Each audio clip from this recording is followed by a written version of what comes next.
Hello everyone. Today is day 29 of 100. I'm Amanda Roberts and I am in the middle of a 100 live and 100 day challenge that ended or began at the end of my very first Unstoppable Influencer Challenge. As many of you know who are following my journey, today is day 3 of my second challenge.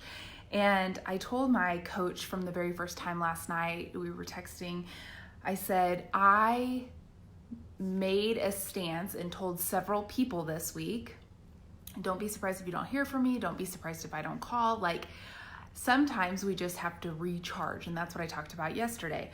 And so today I want to share, I'm reading a book called UnFu'k Yourself. I mean, explicit, but it is about getting out of your own head.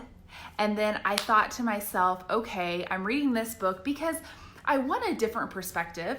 And then Unstoppable Influence changes and helps through the 21-day challenge, through the trainings, how to truly manifest yourself, how to practice the laws of attraction, how to change your mindset. So it's like I'm reading this one book, then I am, working on this, and then I'm just totally enthralled in making sure I'm doing everything possible. And so this week is all about me. It's about recharging. I don't think I answered the phone at all yesterday.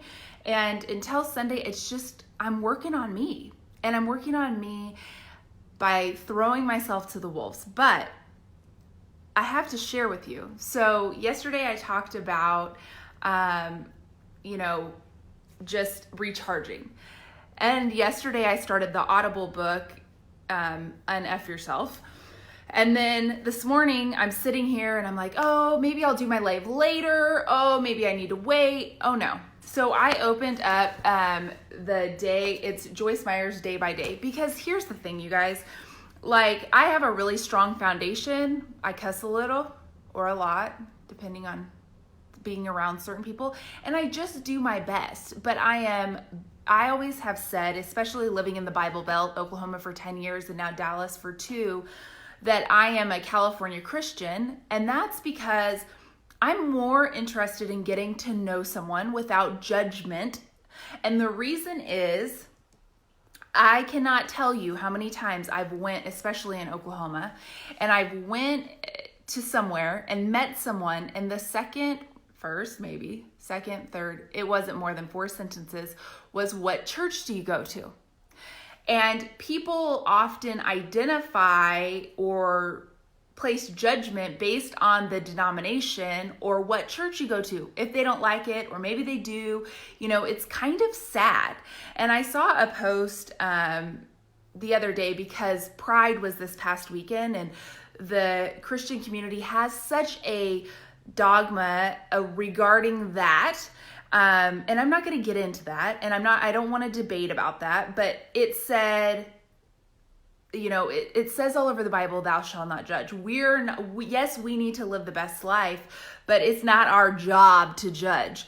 And I think so often there are people or denominations or whatever that do place a lot of judgment.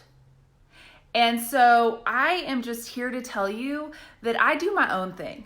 I roll, I go with the flow, and I have my beliefs, and I have very strong beliefs in a lot of regards. However, so somebody said to me, how are you always so happy?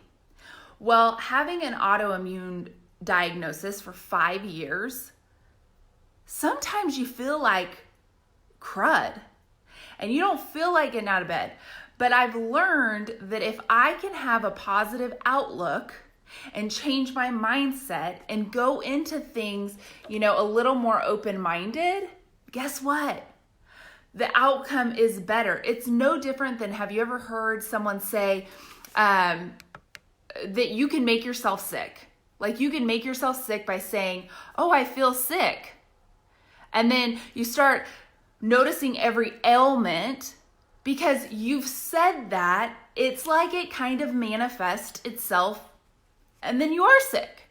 And so it's funny because I opened up this devotional that's always sits on my front room chest, and it says June 5th, believe the best. And I'm like, whoa, because I just told someone else that a few hours ago.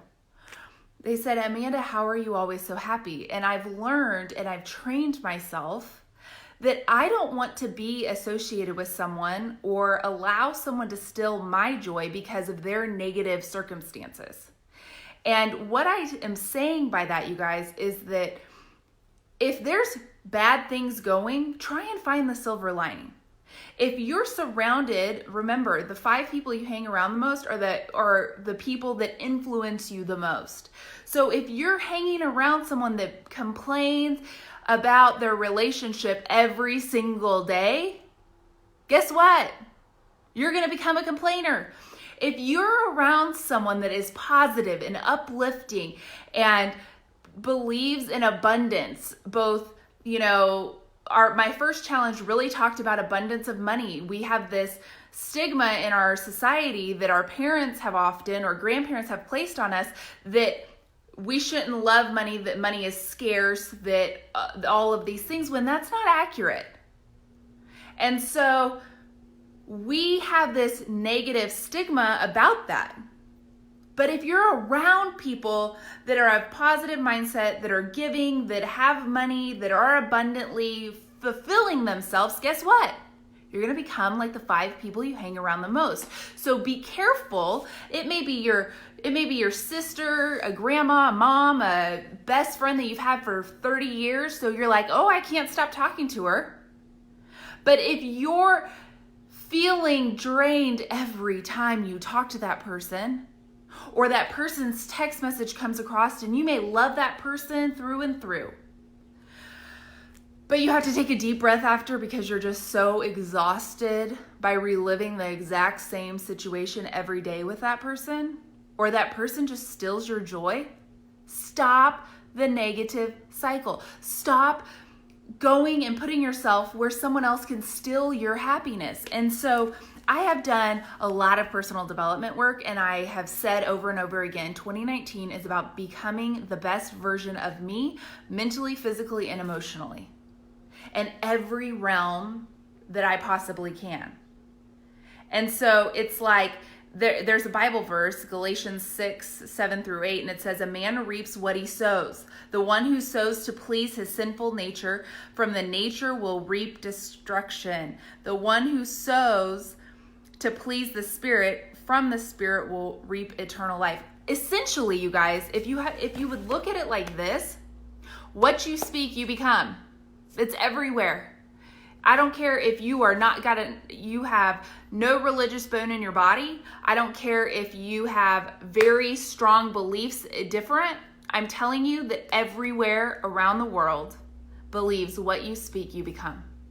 So instead of saying things like, I'm going to lose 20 pounds, or I am going to pay off my debt. No, you're not, because that's saying in the future, and all you're doing is wrapping yourself into more. So you have to say, okay, you have 5,000 in debt, you have 10,000, you have 50,000. I have paid off 5,000. I paid off 50,000. And you have to start saying that and speaking that, because, and then you got to go do the work. And then that will help your mindset. But if you can just find the silver lining, the positivity, the happiness and the joy in everything that you do, even on the days you don't want to do it, I promise you, you will have a more fulfilled life, a happier life. You will be in a better place. And that is, even right now, because I either popped a rib out or did something at the gym, but I'm not thinking of it. I'm not dwelling on it, because I'm going to go to the chiropractor, and guess what? I know that I'll be fine. So I could have a pity party, or I can just be like, you know what? At least I made it through my class. At least I have the opportunity to go to a chiropractor. Find the silver lining in all things. Speak the truth, and speak it from a place of kindness and love. So with that, you guys, 29 is done. Have a great day, everybody.